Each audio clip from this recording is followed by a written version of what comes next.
Welcome back to our channel study with Preeti Pundi. Hello guys, आज मैं आप लोगों को टेंस के सिंपल प्रेजेंट का नेगेटिव और इंटरोगेटिव और कुछ सिंपल पास्ट ये पढ़ाऊंगी।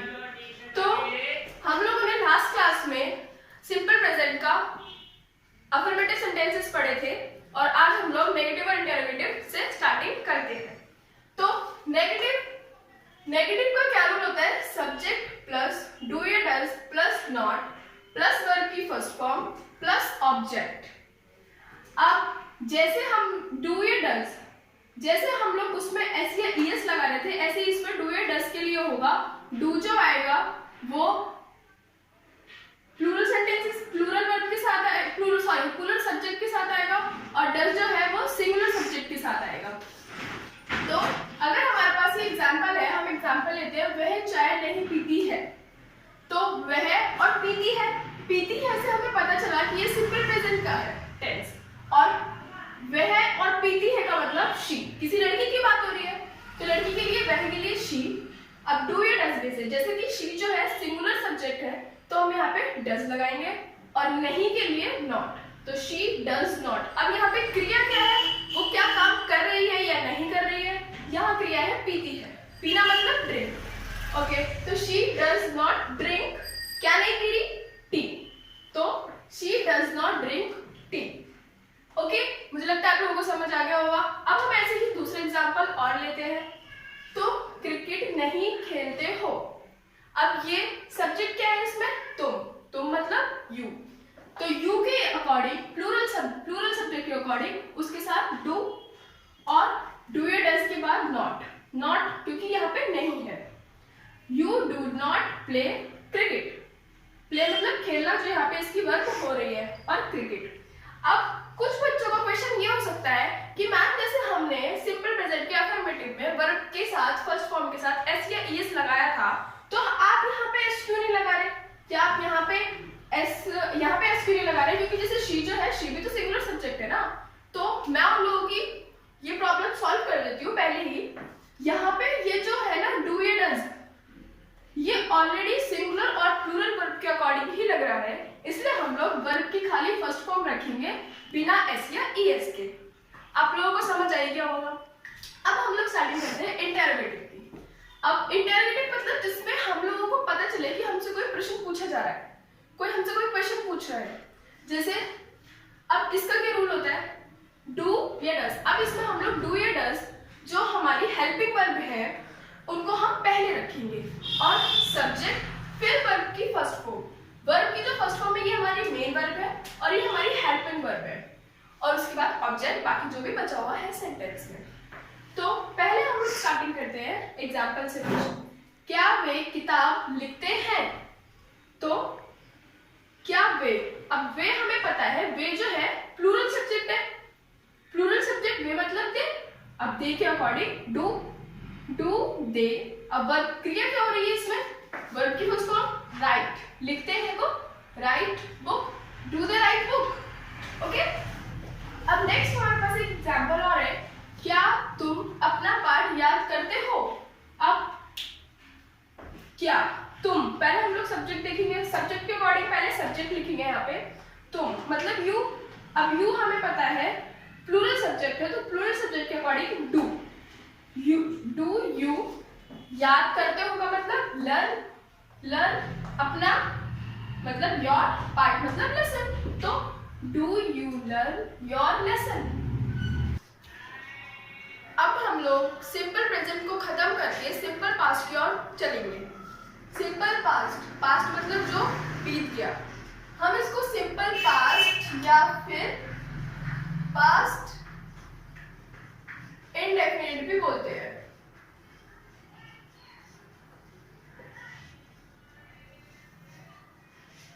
एक ही बात है। तो जो सेंटेंसेस खत्म होंगे था, आ ए ई, मतलब जिन सेंटेंसेस के लास्ट में ऐसी ये वर्ड्स होंगे या फिर ऐसा साउंड होगा, वो सारे सेंटेंसेस सिंपल पास्ट के होंगे, मतलब वो कार्य हो चुका होगा। तो हम पहले इसके एफर्मेटिव सेंटेंसेस पढ़ेंगे। एफर्मेटिव मतलब ना तो जिसमें कोई प्रश्न पूछा जा रहा, ना ही कोई नकारात्मक बात है। तो पहले हम लोग एफर्मेटिव का रूल देखेंगे जिसमें है सब्जेक्ट प्लस वर्ब की सेकंड फॉर्म। सबसे मेन बात जो सिंपल पास्ट की है वो यही है कि इसमें वर्ब की सेकंड फॉर्म लगती है। जैसे कि आप लोगों को पता ही होगा वर्ब की 3 फॉर्म होती है, वर्ब की फर्स्ट फॉर्म, सेकंड फॉर्म और थर्ड फॉर्म।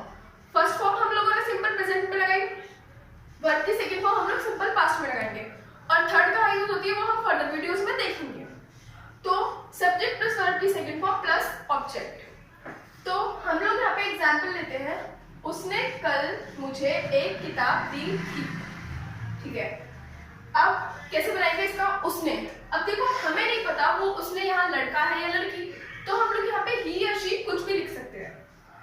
तो यहाँ पे उसने के लिए हमने यूज करा ही। अब दी थी मतलब किसी चीज को कुछ देना, मतलब गिव। तो गिव की सेकंड फॉर्म होती है गेव। ध्यान से सुनना मेरी बात आप लोग। 3 फॉर्म होती है वर्ब की, गिव, गेव और गिवन, ठीक है। तो हमें वर्ब की इसमें सेकंड फॉर्म पकड़नी है जो कि गेव है, ठीक है।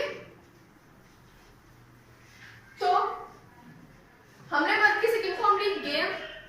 अब मुझे दी तो गेव मी। अब एक किताब के लिए अ बुक। अब बीता हुआ कल, जो कल बीत गया अब तक दी थी, तो उसके लिए हम लोगों ने यस्टरडे यूज करा। अगर आने वाला कल होता तो उसके लिए टुमारो, वो हम लोग इसमें नहीं सिंपल पास्ट में नहीं पढ़ी थी। तो नेक्स्ट है एग्जांपल, वह पिछले रविवार को मुंबई गया था। अब गया था का मतलब पिछले को गया था है तो हमारे सिंपल प्रेजेंट, सिंपल पास्ट है। सिंपल पास्ट है तो जाने के लिए वेंट, वह गया था मतलब he went to Mumbai last Sunday. पिछले रविवार को मतलब लास्ट संडे, ठीक है। अब हमारे पास और भी एग्जांपल्स हैं। उसने अपने पिता को एक पत्र लिखा था, कभी पास्ट में लिखा था, भूतकाल में। तो शी, अब हमने यहाँ पे शी ले लिया, उसने, हमें नहीं पता था लड़का है लड़की, हमने शी ले लिया। She wrote a letter to her father। wrote लिखने की सेकंड फॉर्म wrote। राइट की भी 3 फॉर्म होती है, right, wrote, written, but we use here verb की second form, that is wrote, okay, जो कि wrote है। तो she wrote a letter to her father। ऐसे हमारे पास एक एग्जाम्पल और है, हमने कल एक मैच खेला था। अब खेला था का मतलब कोई पास्ट में खेला था हम लोगों ने, जैसे कि पास्ट का टाइम भी दिया है उन्होंने कि कल खेला था। अभी मैंने आप लोगों को बताया फर्स्ट सेंटेंस में कि जो कल जाने वाला होता है वो yesterday होता है, तो ऐसे ही यहाँ पे हमने के लिए बी खेला था played। प्ले की first form play, second form played, third form भी प्लेड। यहाँ पे हमने सेकंड फॉर्म का यूज किया है, वी प्लेड अ मैच। एक मैच का मतलब अ मैच yesterday, क्योंकि कल खेला था। अब हम लोग सिंपल पास्ट के नेगेटिव और इंटरोगेटिव सेंटेंसेस भी देखेंगे। नेगेटिव जैसे कि हम लोगों ने अभी जाना सिंपल प्रेजेंट में कि नेगेटिव का मतलब जिस सेंटेंस में कोई नकारात्मक बात हो रही है, जिसमें नॉट आ रहा है या नहीं आ रहा है, ऐसे वर्ड्स आ रहे हैं। तो इसमें रूल क्या होता है, subject plus did plus not plus verb की फर्स्ट फॉर्म प्लस ऑब्जेक्ट। हमेशा एक बात याद रखना। अब आप लोग बोलोगे मैम हमने सिंपल पास्ट में तो वर्ब की सेकंड फॉर्म लगाई थी, तो सारे पास्ट में वर्ब की सेकंड फॉर्म ही लगेगी। सिंपल पास्ट तो ये भी है, नेगेटिव हो चाहे इंटरोगेटिव है तो सिंपल पास्ट ही, तो वर्ब की सेकंड फॉर्म क्यों नहीं लगा रहे? क्योंकि जो ये डिड है ना, ये डू की सेकंड फॉर्म है, ये डू की सेकंड फॉर्म है, इसमें ऑलरेडी सेकंड फॉर्म, क्योंकि ये जो डिड है ना इसमें ऑलरेडी सेकंड फॉर्म है, ये डू की सेकंड फॉर्म है।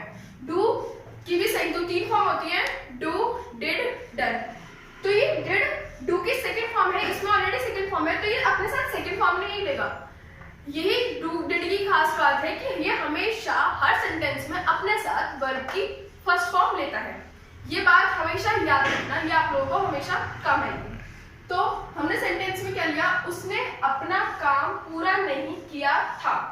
कभी नहीं किया होगा उसने अपना काम पूरा, तो ये सेंटेंस में हम लोग कैसे बनाएंगे, ही। अब पूरा किया था के लिए ही के बाद डिड। अब इसमें कोई रूल नहीं है कि सिंगुलर सब्जेक्ट के साथ कुछ और है, प्लूरल सब्जेक्ट के साथ कुछ और, जो सा भी सब्जेक्ट हो उसके साथ आएगी कि डिड ही डिड नॉट, क्योंकि नहीं किया रूल के अकॉर्डिंग।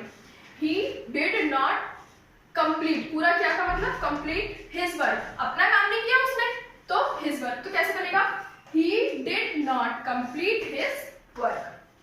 समझ आ गया? अगला सेंटेंस हम लेते हैं, प्रिया ने गाना नहीं गाया। प्रिया ने गाना नहीं गाया, तो प्रिया सब्जेक्ट है हमारी, प्रिया के अकॉर्डिंग, अकॉर्डिंग नहीं, प्रिया के साथ डिड, इसमें कोई अकॉर्डिंग नहीं होगा, ना डू ना does. Priya did not sing, गाना मतलब sing a song, did not sing a song. Okay, अब हम लोग इंटेरोगेटिव की तरफ जाते हैं। इंटेरोगेटिव में कैसे करना है? इंटेरोगेटिव में डिड पहले, फिर सब्जेक्ट, फिर वर्ब की फर्स्ट फॉर्म, फिर ऑब्जेक्ट जो बचा हुआ है। तो क्या राम ने पत्र लिखा था? ठीक है, तो क्या के लिए डिड, डिड सब्जेक्ट क्या है राम। अब इसमें हमें सब्जेक्ट के अकॉर्डिंग डिड या डज, डू या डज लगाने की जरूरत नहीं है, खाली पहले ही डिड से स्टार्टिंग होगी। डिड राम राइट, लिखने को write a letter, did Ram write a letter. We don't need to write here wrote, that is verb की सेकंड फॉर्म, तो डिड के बाद डिड ऑलरेडी सेकंड फॉर्म है और ये हमेशा अपने साथ वर्ब की फर्स्ट फॉर्म लेता है। अगला है क्या वह माता जी के साथ बाजार गई थी, तो क्या के लिए डिड शी वेंट नहीं go, did she go to market with mother. ठीक है, तो लड़की के लिए वह गो, जाने के लिए go to market with mother, mother के साथ गए तो विद मदर। इतना आप लोगों को समझ आ गया होगा। तो ये था हमारा सिंपल पास्ट और सिंपल प्रेजेंट जो आज खत्म हो गया, और नेक्स्ट वीडियो में हम लोग पहले सिंपल फ्यूचर लेके आएंगे, और उसके बाद जो भी अभी इसके टाइप्स और भी है, जैसे कॉन्टिन्यूअस, परफेक्ट, परफेक्ट कॉन्टिन्यूअस, इस पे भी वीडियोस आएंगी। तो गाइस लाइक करते रहिए, शेयर करते रहिए, और आप कमेंट बॉक्स में मेरे को जरूर बताइएगा आपको वीडियो कैसी लगी, ये इसमें कुछ आपको कोई डाउट रहा या आप और वीडियोस में क्या चाहते हैं, ये सब मेरे को बताना कमेंट बॉक्स में। बाकी do like, comment and share and also subscribe my channel. Thank you.